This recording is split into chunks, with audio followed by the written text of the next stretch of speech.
সাবধানে ছেড়ে দাও, ছেড়ে দাও আমার পুত্রকে, ছেড়ে দাও, ছেড়ে দাও, ছেড়ে দাও। সতর্ক, সতর্ক থাকো। নেকড়েদার, ছেড়ে দাও, ছেড়ে দাও আমার পুত্রকে।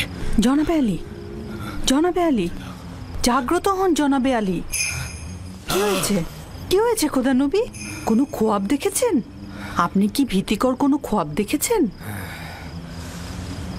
ভীত হওয়ার মতোই খোয়াব ছিল। কয়েকটা নেকড়ে একটি শিশুর পিছু নিয়েছিল। আমি তাকে বাঁচাতে পারছি না। নেকড়েগুলো তাকে ছিন্ন ভিন্ন করে খাবার জন্য ধাওয়া করতে করতে একটা গর্তের মধ্যে ফেলে দিল। ওই শিশুটি কে ছিল? তাকে চিনতে পেরেছেন? দূরে ছিল, তাই ঠিক মতো চিনতে পারিনি। তবে তার গঠনটা অনেকটা ইউসুফের মতোই ছিল।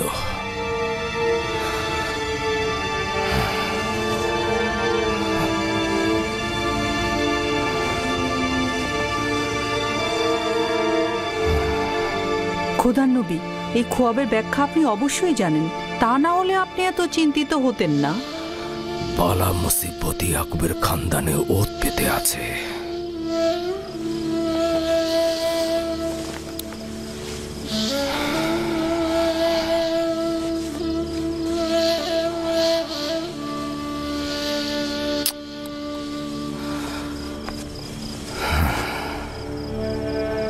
খোদা কোনো বান্দারই ক্ষতি চায় না, কিন্তু এই বান্দারাই শয়তানের সঙ্গে প্রতিজ্ঞাবদ্ধ হয়, একে অপরের জন্য ফাঁদ পেতে রাখে।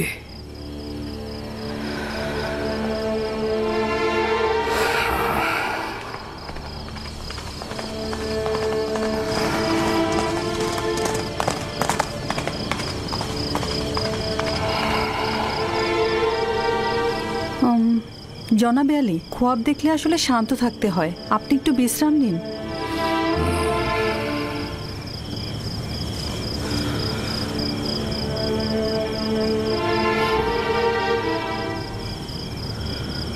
খোদাবন্দ, তোমার কাছে আশ্রয় চাইছি।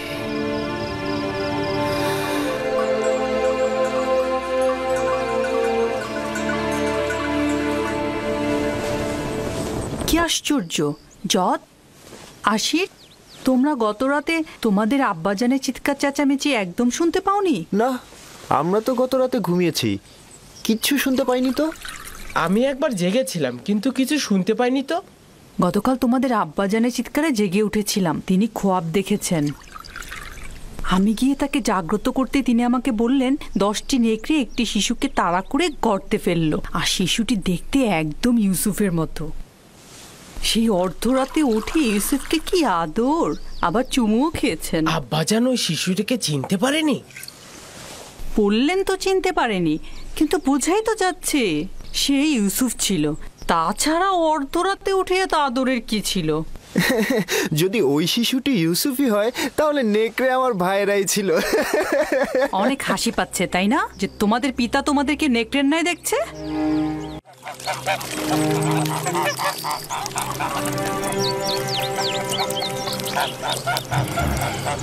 ইয়াকুব বলল সে একটা খোয়াব দেখেছে। 10টি নেকড়ে একটি শিশুকে তাড়া করে গর্তে ফেললো। শিশুটি দেখতে একদম ইউসুফের মতো। এটা তো মন্দ খোয়াব না। তোমার কি হলো বেলহে? ইয়াকুব আমাদের সন্তানদের নেকড়ের ন্যায় দেখেছে, এই খোয়াবকে তুমি ভালো বলছো? যেসব নেকড়ে ইউসুফকে ছিন্ন ভিন্ন করেছে সেসব মন্দ নেকড়ে নয়। হতে পারে বাচ্চারাই এ কাজ করবে, বাচ্চারাই করবে।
ব্যাপারটা কি বলুন তো? ধারণা করছি জানতে পারবো।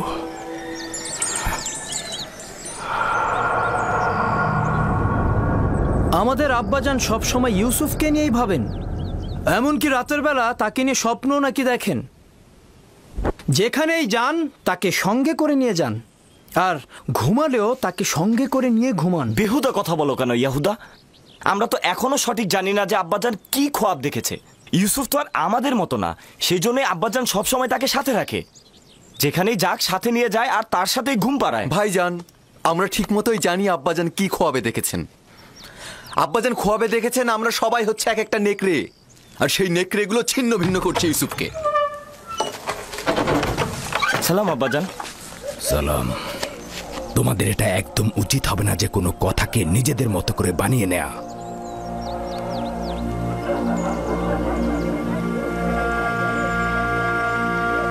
আমাদের আম্মিজান আমাদেরকে বলেছেন আপনি নাকি রাতে আমাদের নেকড়ের ন্যায় খোয়াব দেখেছেন, আর সেই নেকড়েরা ইউসুফকে হামলা করছে। এটা একদম সত্য নয়। আমি গত রাতে একটা খোয়াব দেখেছি, এটা সত্য। খোয়াবে দেখেছি কিছু নেকড়ে একটি বাচ্চা ছেলেকে তাড়িয়ে নিয়ে বেড়াচ্ছে। সেই নেকড়েগুলো না তোমাদের মতো, আর বাচ্চাটি না ইউসুফের মতো। আমি তো কারো চেহারাই দেখিনি। হ্যাঁ, 10টা নেকড়ে মানে বোঝাই যাচ্ছে আমরা 10 জন। আমি তো নেকড়েগুলোর সংখ্যা স্বপ্নে গুনে দেখিনি। তোমরা কোথা থেকে জানলে যে নেকড়ে 10টাই ছিল?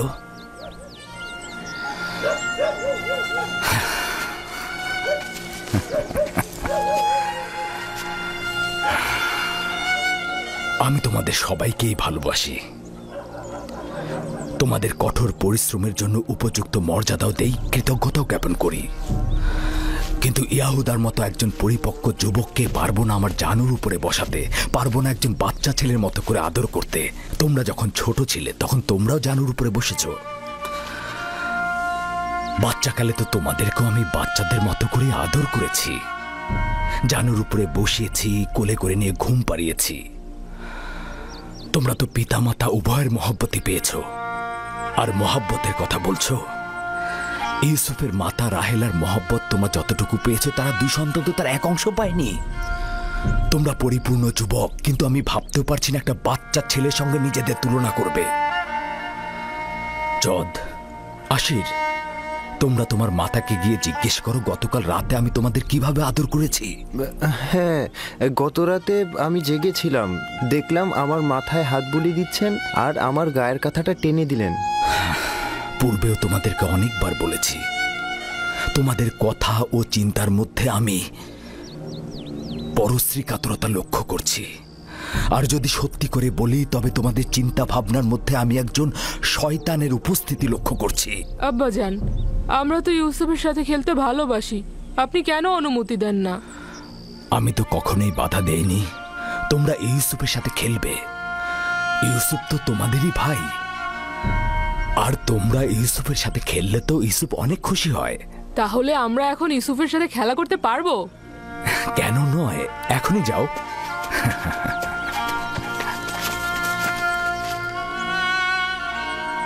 তোমরা কি আজ ভেড়াগুলো নিয়ে বের হবে না?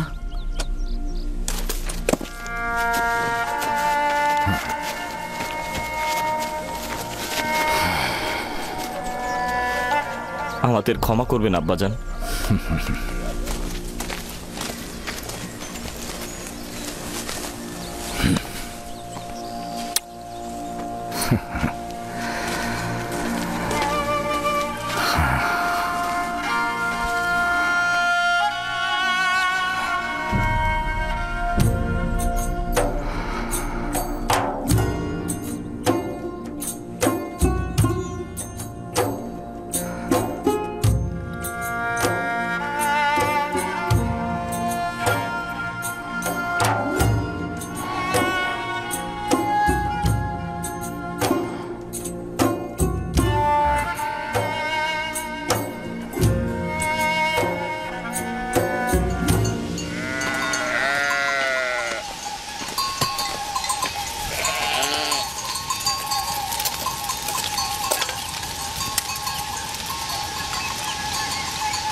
বাহ বাহ বাহ, খুদা কি মেহেরবান, তোমাদের সাথে দেখা হয়ে গেল। তো কি করছো এখানে শক্তিশালী যুবকেরা?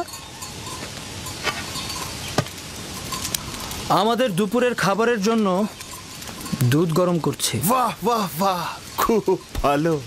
তো তৃপ্তি সহকারে খাও। এই তুমি কে,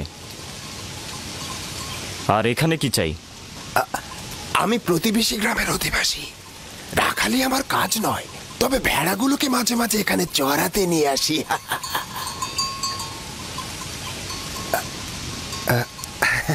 তোমাদের আবার কি হলো? মনে হচ্ছে আমার উপস্থিতিতে তোমরা খুশি নও। সেটাই তো স্বাভাবিক। হ্যাঁ, একজন অচেনা আগন্তুককে দেখলে তো খুশি হওয়ার কথা না। কিন্তু হাকিকত হলো আমি তোমাদের জন্যই এখানে এসেছি। তোমাদের দেখার জন্য আমি খুবই পেরেশান হয়েছিলাম। তুমি আমাদেরকে চেনো? ও হ্যাঁ, আশেপাশের সমস্ত অধিবাসীরা ইয়াকুব পয়গম্বরের সন্তানদের সম্পর্কে অবগত। তাহলে তুমি আমাদের দেখে আশ্চর্য হলে কেন? কারণ গত রাতে তোমাদের স্বপ্নে দেখেছি। আমার কথা বিশ্বাস করছো তো নাকি? গত রাতে তোমাদের স্বপ্নে দেখেছি, আর আজ দেখলাম সরাসরি। আশ্চর্য হব না? হ্যাঁ, বাহ, এটা তো খুব ভালো। আমাদের তারিফ করছো দেখি। আসলে সত্যি বলতে কি, স্বপ্নটা খুব অদ্ভুত আর আশ্চর্যজনক ছিল। দেখলাম কি জানো, তোমরা 10 ভাই মিলে একটা শিশুকে একটা তাকিয়াতে করে বয়ে নিয়ে যাচ্ছ। দেখে মনে হলো সে তোমাদের মালিক আর তোমরা তার গোলাম। আবার দেখলাম ওই শিশুটি একটি টানা গাড়িতে চেপে বসেছে, আর তোমরা 10 ভাই মিলে 10টা নেকড়ের মতো ওই শিশুকে বয়ে নিয়ে চলেছ। আরো দেখলাম যেটা, ওই শিশু এক সিংহাসনে বসে আছে, আর তোমরা 10 ভাই তার গোলামি করছো, তার রাখালি করছো, তার হয়ে কৃষি কাজ করছো।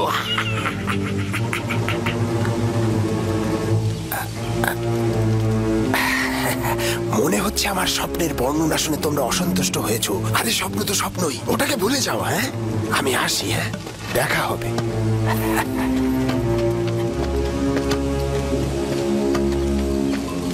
লোকটি কিন্তু রহস্যময়। আর চেহারাটা কেমন দেখেছো?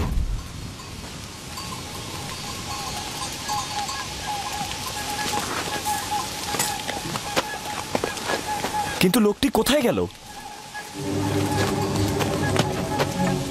এত দ্রুত তো এখান থেকে যাওয়ার কথা না। তার মানে কি গায়েব হয়ে গেল? কি করে বলবো? সম্ভবত মাটির নিচে সুড়ঙ্গ পথে গেছে। জানি না সে কে ছিল, কিন্তু তার স্বপ্ন আমাকে চিন্তিত করে তুলেছে। তার স্বপ্নগুলো একদম ইয়াকুবের স্বপ্নের মতো।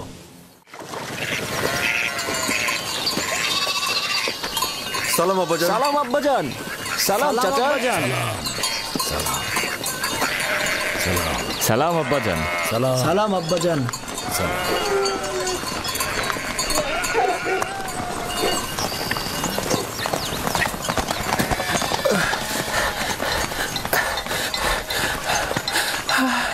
খোদা নবীর উপর দরুদ বর্ষিত হোক। হে সন্তান, তোমার উপরও দরুদ। কি হয়েছে? শুনলাম ঝগড়া করেছো। জি, আপনার সন্তানদের সাথে। কেন? ওনারা আমাদের কৃষি জমি নষ্ট করেছে, ভেড়াগুলোকে ক্ষেতের মধ্যে চালিয়ে দিয়েছে। আমি ওদেরকে নিষেধ করেছিলাম, কিন্তু ওরা আমাকে লাথি মেরেছে।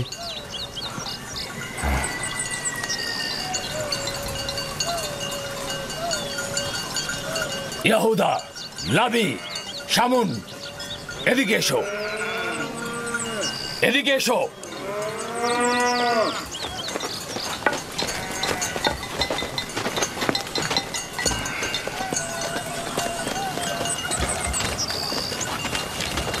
তোমরা কেন এই যুবকের কৃষি জমি নষ্ট করেছো? ভেড়াগুলোকে তো আর বাধা দেয়া যায় না আব্বাজান। আর এমন কি হয়েছে? তোমরা ওকে লাথি মেরেছো কেন?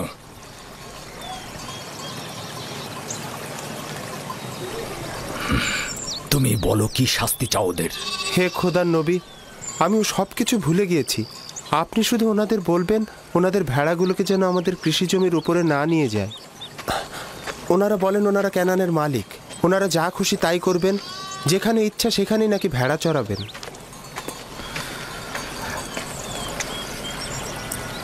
কে তোমাদের হক দিয়েছে যে তোমরা মানুষের কৃষি জমিতে ভেড়া চড়াবে? আর কে তোমাদের বলেছে যে তোমরা ক্যানানের মালিক? পুত্র, আমি তোমার কাছে ক্ষমা চাইছি, আর আমি তোমাকে কথা দিচ্ছি যে আমাদের ভেড়াগুলো আর তোমাদের কৃষি জমি নষ্ট করবে না। আমি তোমাদের ক্ষতির খেসারত দেব। আমরা ভুল করেছি, সেজন্য আমরা ক্ষমা চাচ্ছি আব্বাজান। ক্যানানের এই সকল অধিবাসীরাই ক্যানানের মালিক, আমরা নই। যদি সঠিকভাবে বলতে হয় তবে ক্যানানের আসল মালিক ফিলিস্তিনিগণ। তাহলে আমরা কোথাকার আদিবাসী আব্বাজান? তোমাদের পূর্বপুরুষ আমার দাদাজান ইব্রাহিম খলিলুর রহমান, যার কবর মাগফিলাতে অবস্থিত এখানে নয়। তিনি দজলা ও ফেরাত নদীর দক্ষিণের সুমের ও কাল্লাহর বাসিন্দা, অর্থাৎ তোমাদের জন্মস্থান ফাদ্দানের কাছাকাছি। এর পূর্ব থেকে তো ফিলিস্তিনিগণ এখানে জীবন ধারণ করতেন। এই তরুণের পূর্বপুরুষ ফিলিস্তিনি এবং তারা শত শত বছর ধরে ক্যানানে বসবাস করছেন। তবে সর্বশেষ 100 বছর ধরে আমরা এব্রানি ও ক্যানানি। সে যাই হোক, এখন আমরা সবাই ক্যানানের অধিবাসী বলে পরিগণিত। আমাদের উচিত একে অপরকে ভালোবাসা।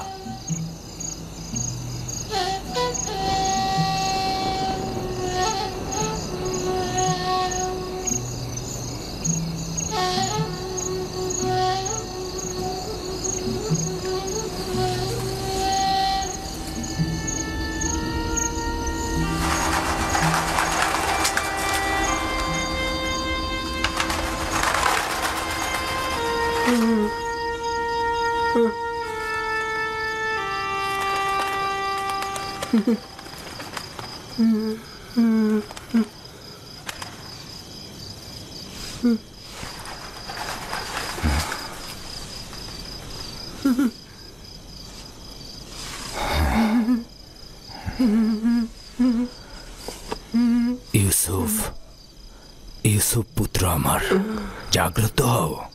ইউসুফ, ইউসুফ, ইউসুফ। সালাম আব্বাজান। সালাম প্রিয় আব্বাজান। মনে হচ্ছিল খোয়াব দেখছিলে। জি, খুবই আজব স্বপ্ন। ওই ধরনের স্বপ্ন যেটা বলতে নিষেধ করেছিলেন। আব্বাজানকেও কি নিষেধ করেছি?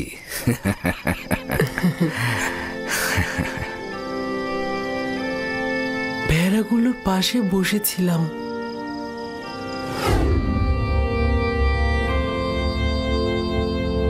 إذ قال يوسف لأبيه يا أبت إني رأيت 11 كوكبا والشمس والقمر رأيتهم لي ساجدين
আমি এক মনে চন্দ্র তারা উপভোগ করছিলাম। এমন সময় আপনি ডাক দিলেন।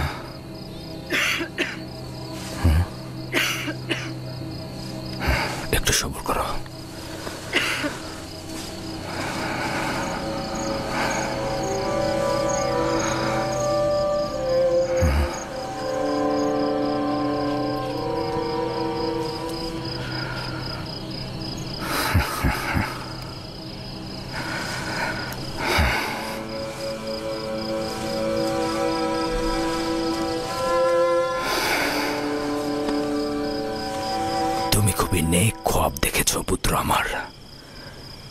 এই রকম খোয়াব কাউকে বলা উচিত নয়, বিশেষত তোমার ভাইদের। নির্বোধগণ যৌবনে দাম্ভিকতায় প্রতিহিংসা পরায়ণ হয়ে উঠবে। তোমার বোন ও মাতাদেরকেও বলবে না, তারা সবার কাছে প্রচার করে বেড়াবে। সূর্যও তোমার মোকাবেলায় নত হবে এবং তোমার পায়ে পড়ে সেজদা দেবে। চন্দ্র ও 11টি তারকাও তোমাকে সেজদা দেবে। একদা তুমি মহান ব্যক্তি হবে। তুমি যেমন উঁচু পদে অধিষ্ঠিত হবে, তেমনি আধ্যাত্মিকতায় সমুন্নত হবে। ওই দিন পিতা মাতা এবং তোমার সকল ভাই তোমার মোকাবেলায় সেজদায় নত হবে। ওই দিন পর্যন্ত দৃঢ়তার সঙ্গে নিজেকে সামলে রাখবে, বিশেষত তোমার ভাইদের কাছ থেকে, কারণ ওরা তোমাকে হিংসে করে এবং তোমার বিরুদ্ধে ষড়যন্ত্রে লিপ্ত হতে পারে। নিজেকে সবসময় সামলিয়ে রাখবে। সম্ভবত তোমার ভাইরা তোমার বিরুদ্ধে ষড়যন্ত্র করছে, হিংসায় জ্বলছে। ষড়যন্ত্র? তাও আমার ভাইরা করবে? ওরা তো আল্লাহর সন্তান, তাই না? শয়তানের নজর থেকে গাফিল হয়ে না আমার পুত্র। শয়তান ইনসানদের জন্য দুশ্মন, প্রকাশ্যে ধোঁকা দেয়। এমনকি আম্বিয়া একরামগণের সন্তানেরাও তাদের বদ নজর থেকে রেহাই পায় না। খোদাবন তোমাকে মহৎ কিছুর জন্য নির্বাচন করেছেন, আর খোদাই তোমাকে খোয়াব ব্যাখ্যা করার এলেম প্রদান করবেন। তার নিয়ামত তোমার ও ইয়াকুবের খানদানের উপর প্রদান করবে, যেমন ভাবে আমার পিতা ইসহাক ও দাদাজান ইব্রাহিমের উপর নিয়ামত প্রদান করেছিলেন এবং একই সাথে তাদেরকে ইমামত ও বেলায়েত প্রদান করেছিলেন।